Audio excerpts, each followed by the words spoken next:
सरस्वती जी और उनकी बहू रश्मि के बीच एक दिन बहस छिड़ जाती है। आखिर किसका काम ज्यादा आसान है, बहू का या सास का?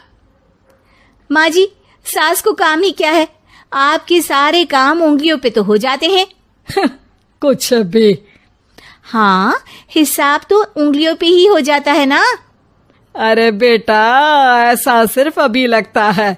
जो मुझे करना पड़ता है ना, वो तुझे करना पड़े तो समझ आएगा कि असली काम का पहाड़ कैसा होता है। ठेले बराबर वजन भी नहीं है आपके काम में, और बात पहाड़ों के वजन की कर रही हैं आप। तू ऐसा करती ही क्या है घर में बेटा, ये तो बता मुझे।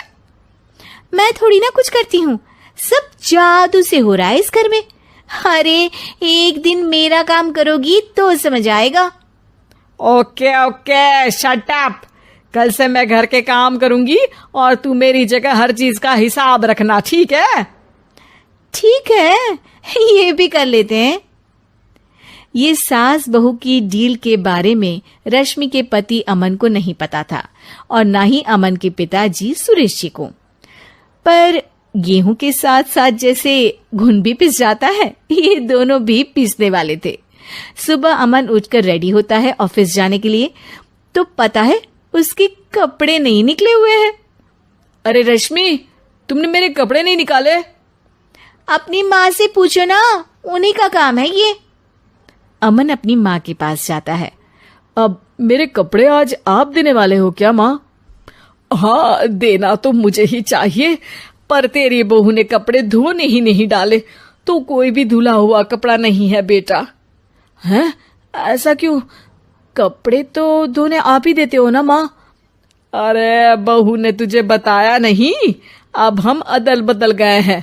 मैं अब बहू और तेरी बीवी सास। अमन परेशान हो गया। वो बिना इस्त्री के कपड़े पहनकर ऑफिस चला गया। सरस्वती जी अपने घुटने के दर्द के कारण झुककर घर साफ नहीं कर पा रही थी और ना ही खाना बनाना याद रख पाई। उधर रश्मि पहले ही दिन घर की चाबी घुमा चुकी थी और 300 रुपए का हिसाब अलग नहीं मिल रहा था। पर दोनों का ही घमंड कैलाश पर्वत से भी बड़ा था और दोनों ही खेमे एक दूसरे की बात मानने को बिल्कुल तैयार नहीं थे। शाम को जब सुरेश जी और अमन खाना खाने बैठते हैं तो सरस्वती जी उनके सामने गाजर और पपीते लाकर रख देती हैं। अरे माँ, ये क्या है? ख्याली पुलाव के साथ सलाद। माँ जी खाना बनाना भूल गई लगता है। अरे एक एक चमन्नी